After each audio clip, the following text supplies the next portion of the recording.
fiz 17 gravuras para ilustrar cada um dos capítulos do livro Peter Pan. São ilustrações bem caóticas, mas que fazem total sentido com a narrativa do livro. E nesse vídeo eu vou explicar todo o conceito que eu criei para a construção dessas ilustrações que foram impressas manualmente em serigrafia. E contar um pouquinho do processo também. Em 2021 eu me formei como artista plástica na Escola Guinhar. Na Faculdade de Artes, na hora de fazer o seu TCC, você escolhe uma habilitação. Pode ser pintura, desenho, cerâmica, qualquer uma das coisas que você tem estudado. É como se fosse uma especialização. Eu escolhi fazer a minha habilitação em serigrafia porque o meu coração bate mais forte pelas gravuras. Escolhida a minha habilitação, eu tenho que desenvolver um projeto que vai resultar numa obra no final.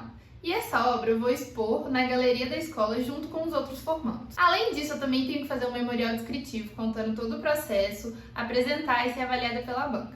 Mas eu já adianto que foi sucesso.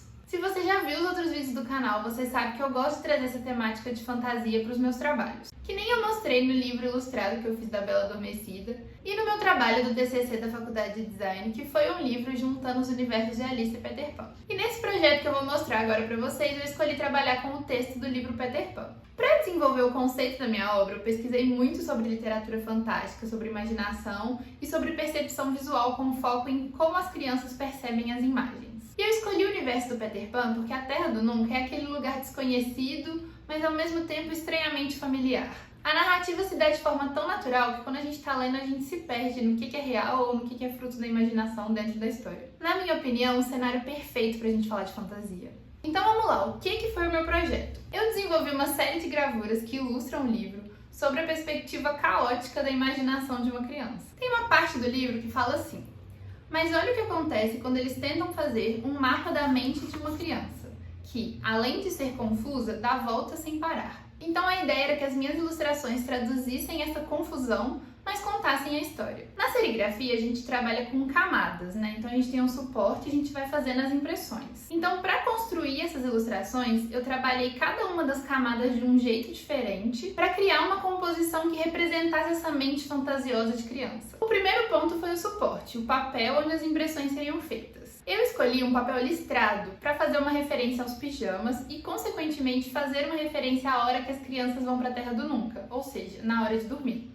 Na primeira camada, a gente tem silhuetas que trazem a temática principal do capítulo. Além de fazer uma referência à sombra do Peter, elas também têm o objetivo de gerar um impacto visual, de ser a primeira coisa que você vai ver, antes de adentrar nas outras camadas. Na segunda camada, a gente tem alguns trechos do livro que funcionam meio como imagem. São textos que fugiam um pouco do rumo da história. Eles fazem contraste com as silhuetas, mas estão bem discretos, podendo ser lidos ou então só vistos. A terceira camada apresenta objetos e personagens que são mencionados na história. Eles são representados de maneira bem simples, com traços, para facilitar o reconhecimento e ajudar na construção dessa narrativa caótica. Na última camada, a gente tem de novo textos, mas dessa vez com o objetivo de serem lidos e chamarem a atenção. Eles trazem frases, pensamentos, questionamentos e são meio que um complemento da temática central. Sobre as cores que foram utilizadas, eu tinha 4 opções de fundo listrado.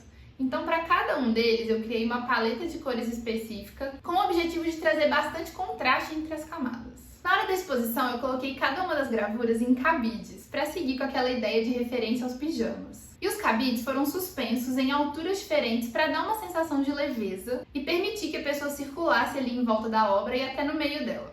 Agora falando um pouquinho de como foi o processo. Primeiro eu reli o livro mapeando os pontos principais para definir o que eu ia falar em cada camada de cada capítulo. Desenhei à mão todos os elementos e silhuetas que eu precisava de criar, digitalizei e vetorizei tudo isso. Depois eu fiz um estudo de composição no computador, para testar o posicionamento dos elementos e também a harmonização da paleta de cores que eu estava definindo. Eu planejei como seriam as impressões criando um esquema que separava cada camada e dividia de acordo com a cor do suporte. Eu imprimi todas as camadas no papel vegetal para poder fazer a gravação e às vezes eu tinha até que reforçar com caneta em algumas áreas que ficava mais claro, para ficar bem pretinho. Gravei todas as telas de serigrafia para fazer as impressões e finalizei fazendo de fato as impressões, o que demorou alguns dias, porque para cada uma das 17 gravuras foi produzida uma série de 5 impressões. E algumas provas, como essa daqui, para testar a cor e se a tela estava imprimindo tudo direitinho, sem falhas e tal. Ao final desse processo todo, foram feitas 85 gravuras, totalizando mais de 340 impressões. Eu tô chocada até agora que eu passei o rodinho na tela esse tanto de vez. Bom, gente, é isso. Esse foi foi o meu projeto de ilustrações em serigrafia. Esse vídeo acabou ficando um pouquinho longo, mas eu queria mostrar para vocês com mais detalhes como que foi esse processo para chegar nessas ilustrações. E por mais que já tenham se passado 5 anos, eu ainda acho todo o processo, pesquisa e conceito muito legais e fico orgulhosa desse trabalho. Me conta aqui nos comentários o que você achou desse projeto e se tiver interesse em adquirir alguma dessas gravuras é só entrar em contato comigo. Beijos e até o próximo vídeo. Tchau!